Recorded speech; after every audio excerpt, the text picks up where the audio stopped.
mayroon akong bagong parcel. Ang unang budol ng taon. Ito ay in-order ko last month, December, and ngayon lang siya dumating. Ito ay from... Tingnan natin kung scam. Dahil ito ay binili ko ng 357 pesos lang. So, tingnan natin kung scam nga. So, kung ito ay hindi scam, nagsisisi ako kasi isa lang ang binili ko. Dahil sa pagmamadali ko, isa lang ang na-check out ko.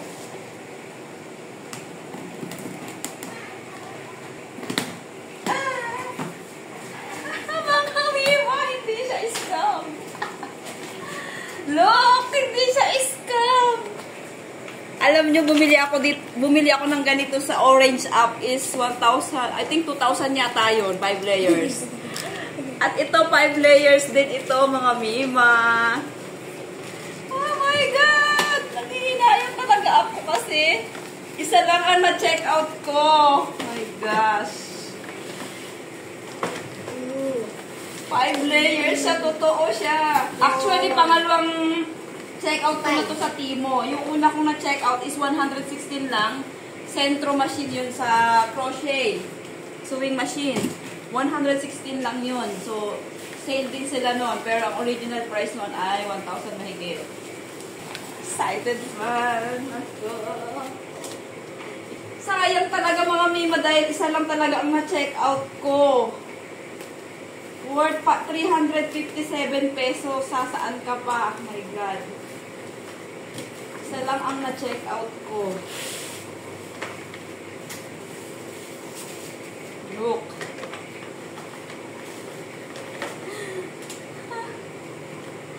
Oh my God, ang ganda. Look. Limang layer ito. 5, ganyan. Ganito siya. Ganda. Assemble na natin. Nakaka-excite. Ayan, ganyan siya. Ito yung pinaka-cover niya. Ngayon, ang original, ang price na nito ngayon sa Timo ay 2,000. 2,000 na yung 5 layers.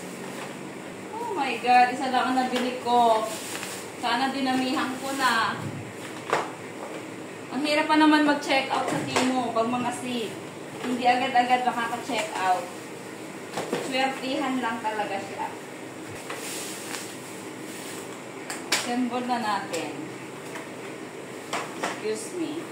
Ito yung wheels niya. Madali lang to kasi ginaganon lang siya, oh. Medyo mahirap pa. Lalagyan natin ng yarn o kaya ng mga fancy wire. Pwede itong lagyan ng mga grocery item. At saka ng damit, cabinet. Ito yung kanyang pinto. Yes? Yan, ganyan. Oh, yeah. At ano pala siya? Parang, ay ito, magnetic yung magkabilaan. Magnetic siya. Oh, diba? Sa halagang 357. Akala ko, scam to kasi sabi ko baka isang layer lang yung 357 na yun. Aba, hindi pala. Ayan, pwede kayong bumili ng isang layer ng ganyan. Oh. Hindi ko alam kung paganyan siya. Paganyan pala. Naaayos ko. Ang ganda, oh!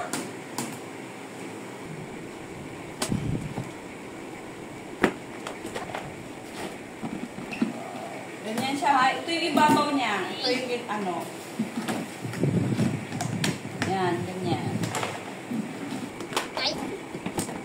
Ganyan ito patiwawalayin. Kaso, ito lang ang may takip. Kaya, kailangan ganito lang talaga siya.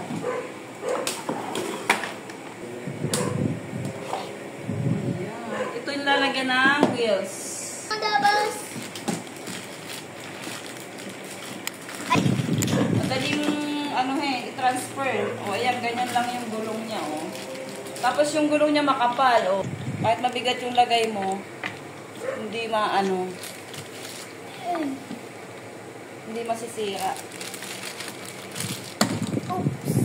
may lock pa. Ayan. May lock. Okay. 1, 2, 3, 4, 5. Alright. Ah, saya-saya. Taas naman. Ganito siya kataas, oh. Hanggang pilik-pilik ko. So, yan. Ang ganda.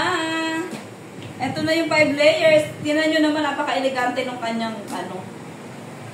kanyang pinto. Wow! Ooh. Perfect! Yan. Aesthetic tingnan, oh. Diba? Kaya pwedeng lagyan ng mga grocery item. At magnetic ang kanyang pintuan. Okay naman lahat. Walang sira. Walang basag. Perfect.